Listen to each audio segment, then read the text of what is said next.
Good evening. Today is Thursday, September 17th, 2015. It is 9 o'clock, or excuse me, it is 7 p.m. or 1900 hours. This is the monthly meeting of the Beech Grove Redevelopment Commission. I will start out by asking our members to introduce themselves. Ron Moat, Vice President. Kathy Chappell, Secretary. Janice King, member. Mac Pellner, member. And I'm Donald Webb, the President. First order of business will be approval of the minutes from last month's meeting on August 20th.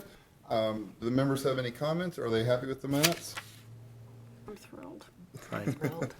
Then I would ask for a motion to approve the minutes. I'll make a motion to approve. Second? Second. All in favor? Aye. Minutes are approved. Thank you.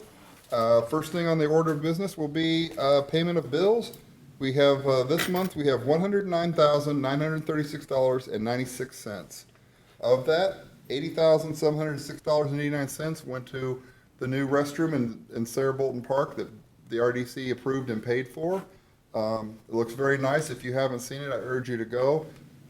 It's definitely an enhancement to our park and our community, and maybe not go at that bathroom per se, but I urge you to take a look at it. It's something that I think has really improved our community and our park system, and I think it will help the residents greatly. Other bills were United Consulting for $16,884, Crossroads Engineering, which is the Greenway, for $4,524.55. We have a bunch of Lewis and Capps bills, $1,229.71. That'll break us. $213, $2,638, and $2,839, $892, and $750 for the sewer bill. So those are our bills for this month. Are there any questions?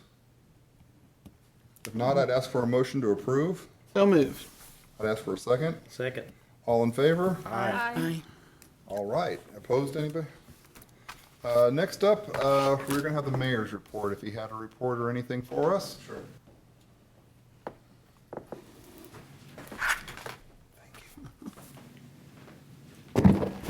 Good evening, everybody. The Beech Grove Station update. All of the buildings are now up. And I think all of the roofs are on. They are getting ready to pave the base coat within the next week. And that will make a dramatic appearance change to the property. They are on track to be completed by next March. So I go by there quite often, and I just think it's a wonderful project.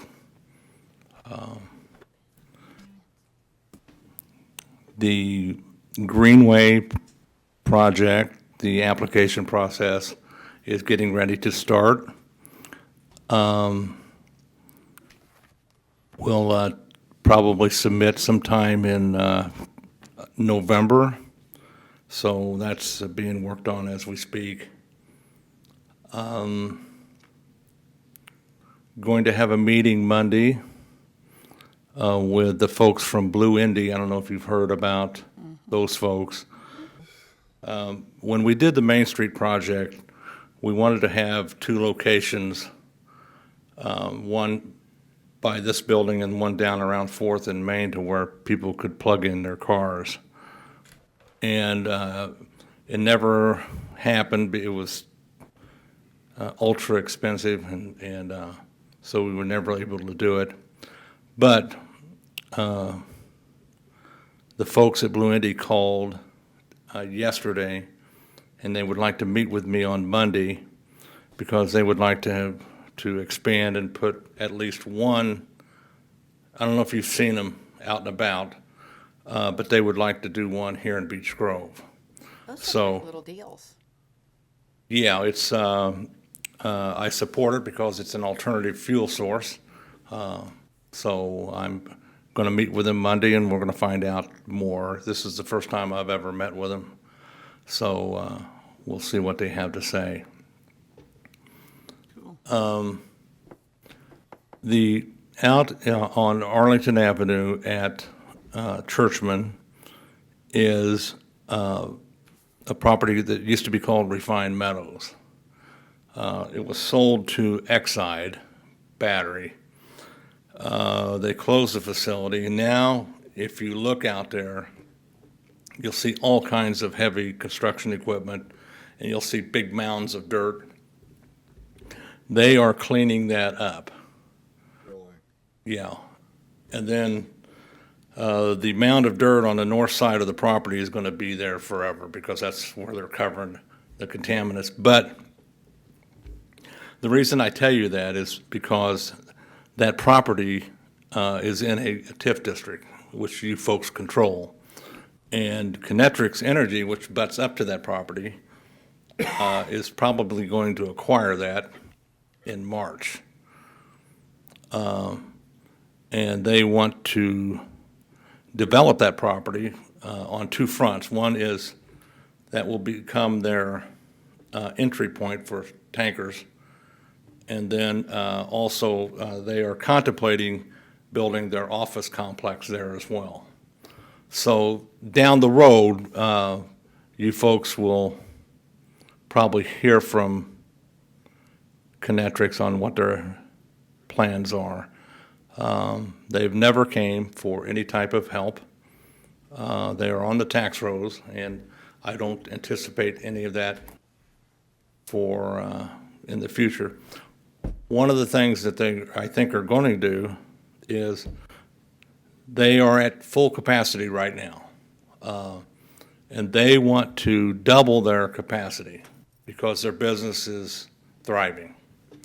Well, if they do, that's good news for all of us because that's a for-profit entity, and every dime of tax dollars that they spend goes on the tax rolls. And that's a significant investment for the city. So that's good news as well. Churchman Avenue Sidewalk Project, you folks, this year, you committed to doing it just for this year.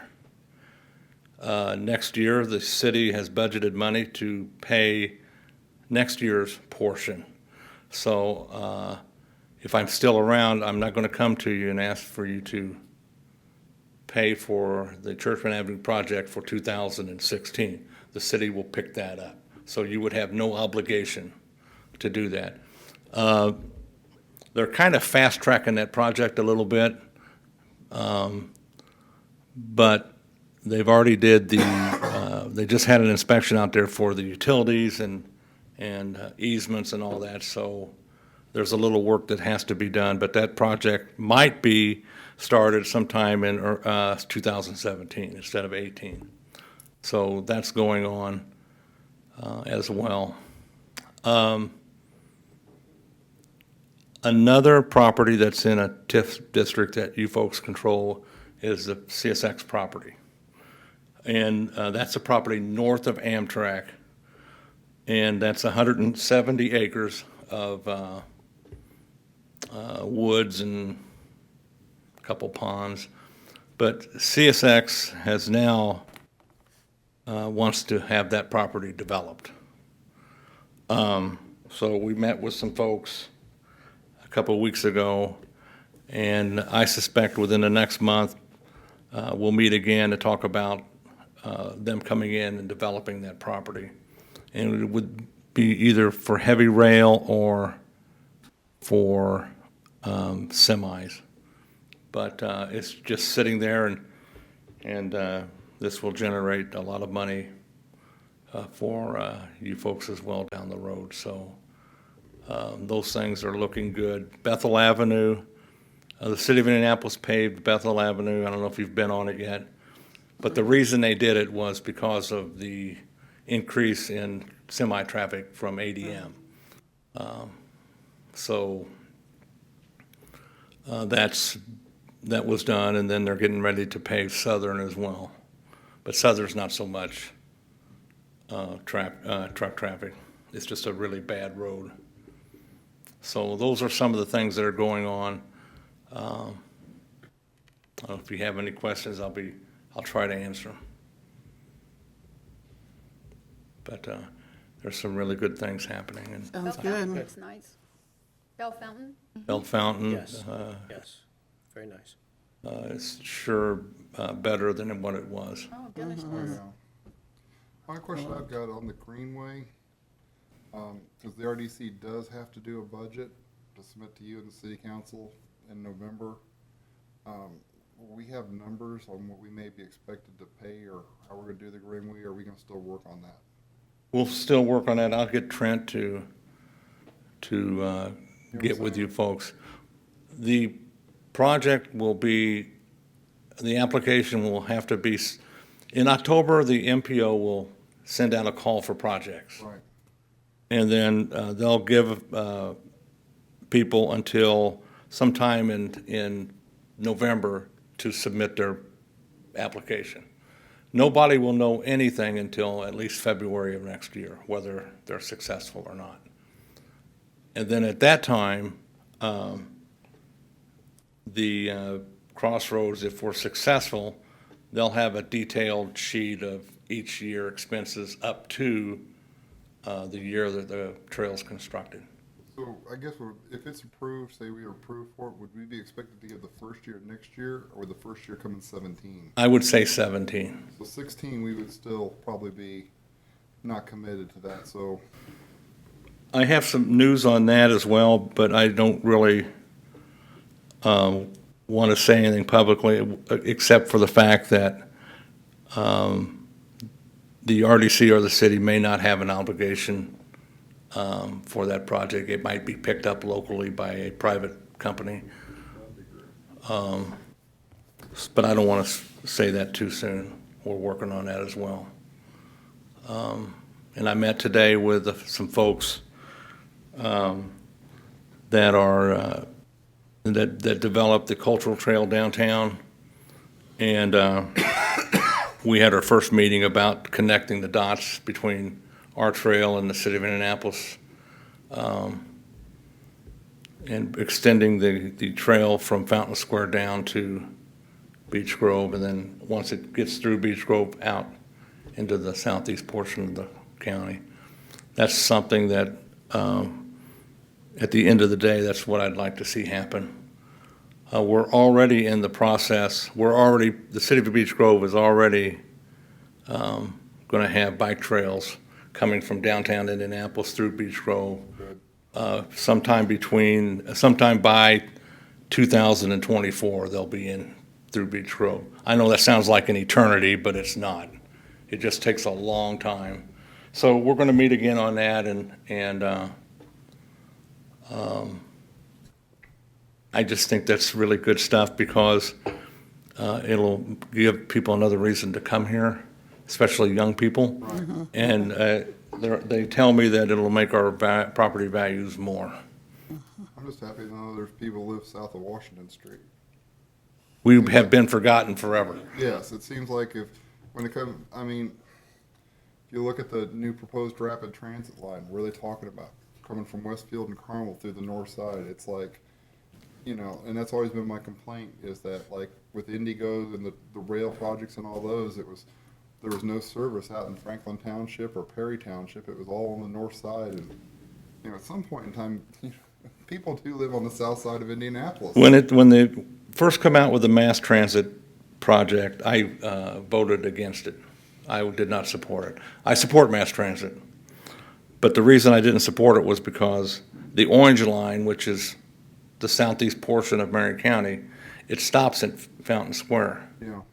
So it was going to be very hard for me to justify taxpayers out here getting a tax increase and receiving nothing for it. So we met, and the MPO's agreed to extend that Orange Line through Beech Grove, back out Emerson Avenue over to Thompson or something, and over to U of I. Then I voted yes. But, originally there was no plan for mass transit through Beech Grove, and I just didn't think that was very right. Oh, I agree. So, any questions? Thank you, Mr. Very busy, Yes. very busy.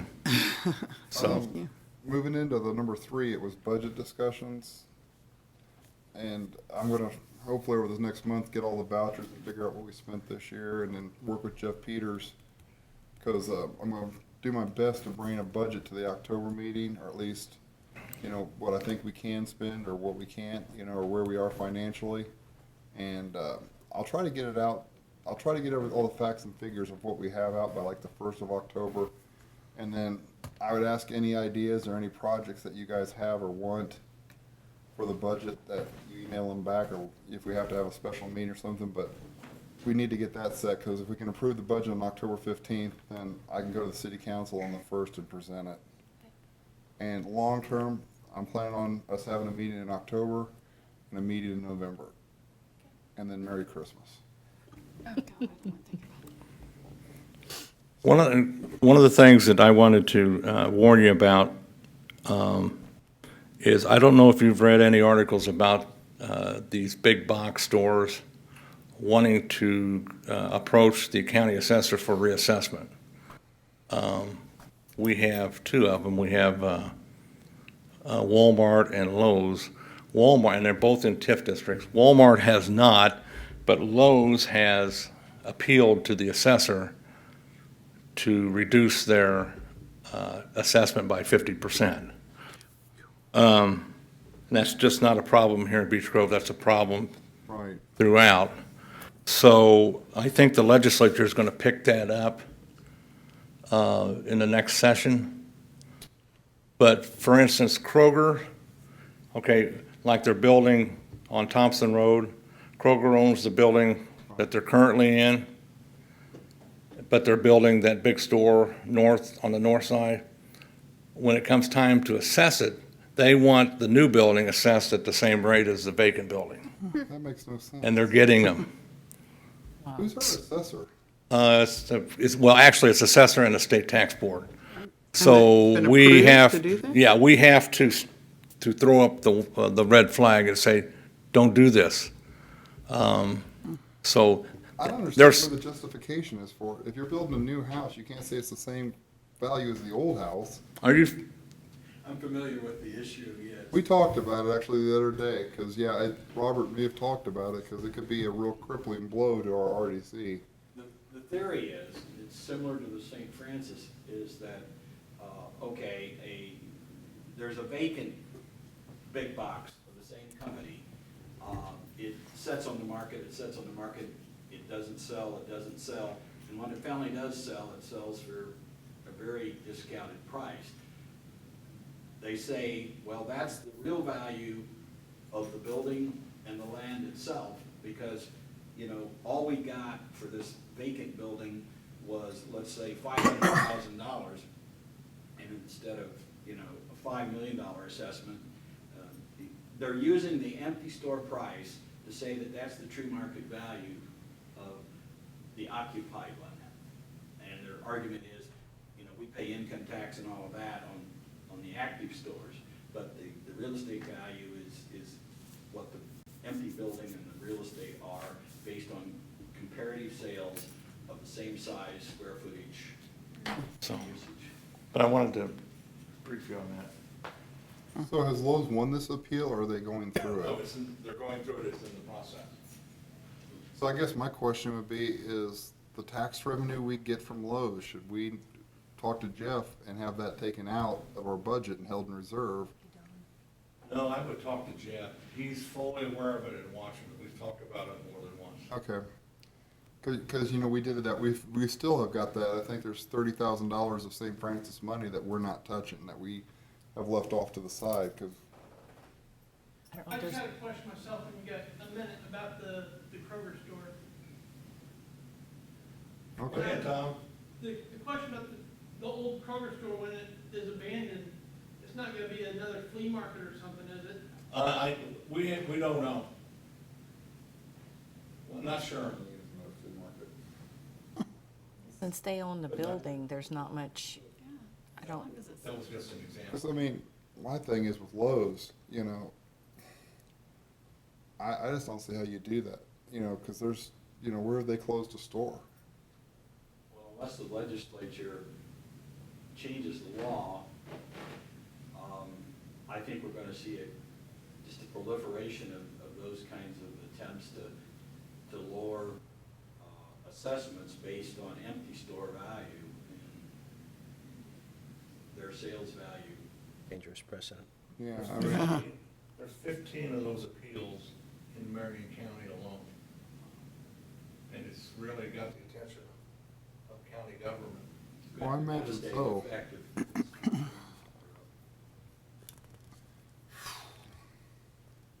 Well, that's all I've got. Anybody have anything else? Anything exciting?